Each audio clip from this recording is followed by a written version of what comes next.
দেবদা আর শাকিব খান এই দুজনের সম্পর্ক এত ভালো যে আমরা একটা ইন্টারভিউর ভিতরে তাদের দুজনকে দুর্দান্তভাবে দেখতে পাই। তারা দুজনকে অপূর্বভাবে সাপোর্ট করে।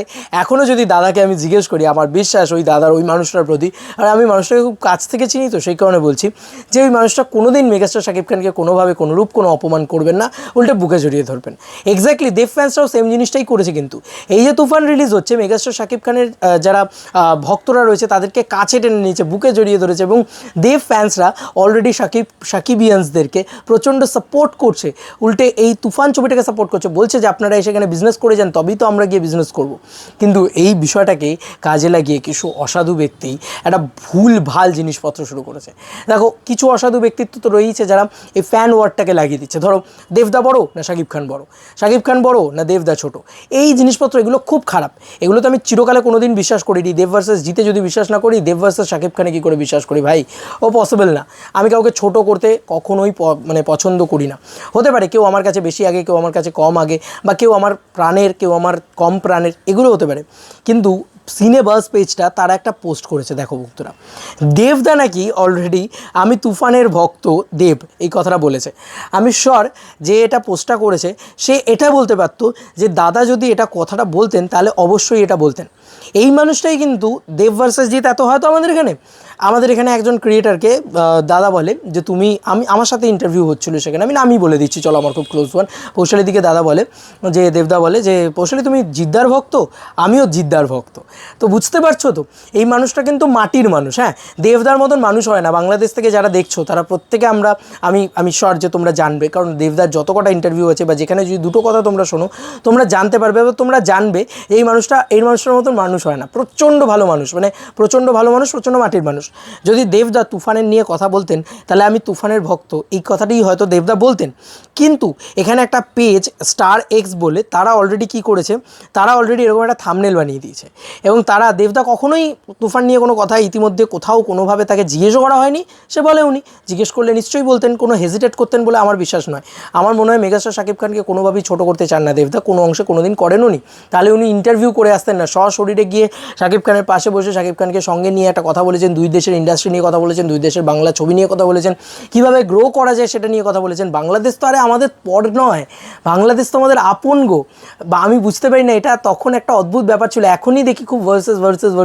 বাংলাদেশ আমাদের খুব আপন, প্রচণ্ড কাছের, তাই না? ভালো করে লক্ষ্য করে ভেবে দেখবে, আমরা কিন্তু একসাথেই কাজ করেছি এক সময়, এই কয়েকদিন আগেও, 5 বছর আগেও হয়তো আমরা একসাথে প্রচুর ছবি করেছি। তো বন্ধুরা, এখানে সিনেবাস পেজটা কী লিখেছে ক্যাপশনে সেটা পড়ি। লেখা হয়েছে, ও মাই গড, দেব কখন আবার কোন সময় এই কথা বললো?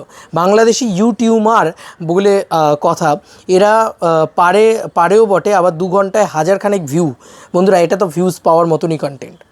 দেবদা কি বলেছেন এই কথাটা শোনার, তো এই কথাটা ভিউজ পাওয়ার মতনই কন্টেন্ট, কিন্তু অ্যাকচুয়ালিতে দাদা কিছু বলেননি।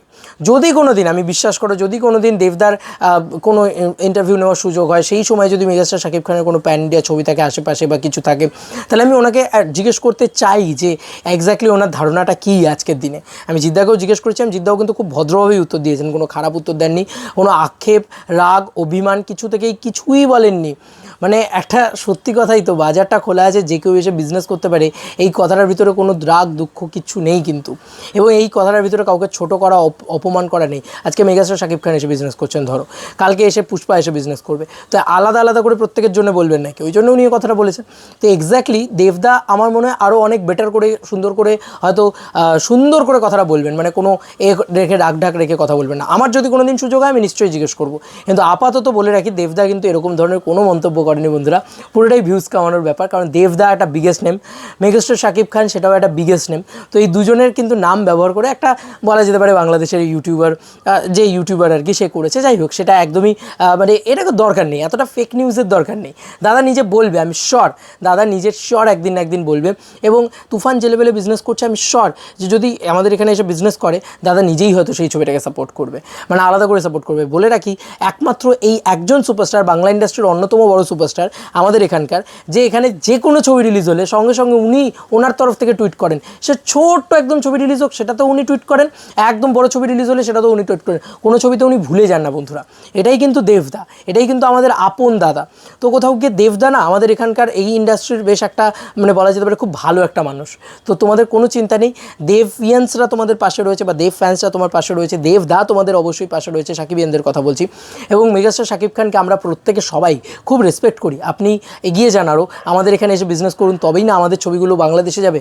আমি শিওর যে দাদা এটাই চাক, মানে আমি শিওর যে জিৎদা বা দেবদা প্রত্যেকেই এটা চান যে কী করে বাংলাদেশেও আমরা গিয়ে ব্যবসা করতে পারি, আপনারা এসে আমাদের এখানে ব্যবসা করতে পারেন, দুটো দেশ যাতে আবার এক হয়ে ওঠে, মেলবন্ধন হয়ে ওঠে। এবং বিশ্বাস করুন, একটা শেষ কথা বলে এই ভিডিওটা শেষ করব, একবার যদি, আবার বলছি, একবার যদি বাংলাদেশ এবং ইন্ডিয়া এই দুটো ইন্ডাস্ট্রি মানে টলিউড এবং ঢালিউড এই দুটো ইন্ডাস্ট্রি যদি এক হয়ে যায়, তাহলে বলে রাখি কোনো বলিউড, কোনো সাউথ, কোনো হলিউড কারোর বাপের ক্ষমতা নেই আমাদেরকে আটকাতে পারে।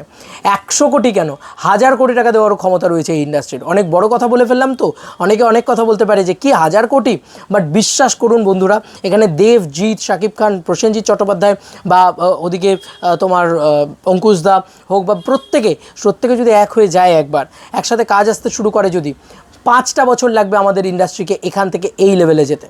তো একটুখানি ওয়েট করে যান, সব হবে। আর আমাদের ইন্ডাস্ট্রি অলরেডি গ্রো করা শুরু করেছে, সে ঢালিউড ইন্ডাস্ট্রিও গ্রো করা শুরু করেছে, বাংলাদেশের ইন্ডাস্ট্রি, বাংলা ছবি গ্রো করা শুরু করেছে আলটিমেটলি। ভালো করে লক্ষ্য করলে দেখবেন যে এখানে স্টার সুপারস্টারদের সিনেমা আরও গ্রো করতে শুরু করেছে। মেগাস্টার শাকিব খানেরও তো একটা খারাপ সময় এসেছে, তাই না? প্রিয়তমা থেকে উনি গ্রো করতে শুরু করেছেন, দেবদা তো পরপর 9টা ছবি হিট দিয়েছেন, ব্লকবাস্টার দিয়েছেন, সুপারহিট দিয়েছেন। তার সঙ্গে সঙ্গে আপনার জিদ্দাও কিন্তু আজকে দেখুন না, চেঙ্গিজ হোক, মানুষ রাবণ হোক, তারপরে আপনার হোক, আপনার বুমেরাং এখন হেভি ব্যবসা করছে। সব মিলিয়ে না প্রত্যেকটা ইন্ডাস্ট্রি গ্রো করতে শুরু করেছে। ঢালিউড এবং টলিউড এই দুটো ইন্ডাস্ট্রির সুপারস্টার্সরা গ্রো করতে চলেছে। আর সুপারস্টার্সরাই কিন্তু ইন্ডাস্ট্রির পিলার হয়, সুপারস্টার্সরাই কিন্তু ইন্ডাস্ট্রিকে বড় করে। তাই এটুকু কনফার্ম জেনে রাখুন যে অবশ্যই আমরাও একদিন সবাইকে বিট করার জায়গায় থাকবো, কারণ আলটিমেটলি উই আর বাঙালি। আমরা আগে আমাদেরকে সাপোর্ট করতে হবে, আমরা বাংলা ভাষাকে সাপোর্ট করবো, বাংলা ছবিকে সাপোর্ট করবো। ডোন্ট ভার্সেস দেব ভার্সেস জিৎ, ডোন্ট versus Dev versus Shakib Khan, versus Jeet versus Shakib Khan. আমার যা মনে হলো আমি সেটা গুছিয়ে বলার চেষ্টা করলাম, জানি না কতটা গুছিয়ে বলতে পারলাম। তোমাদের আর কি মতামত এন্টায়ার ভিডিওটাকে নিয়ে জানিও কমেন্ট সেকশনে। চলো বন্ধুরা, নতুন কোনো ভিডিওতে দেখা হবে, বাই।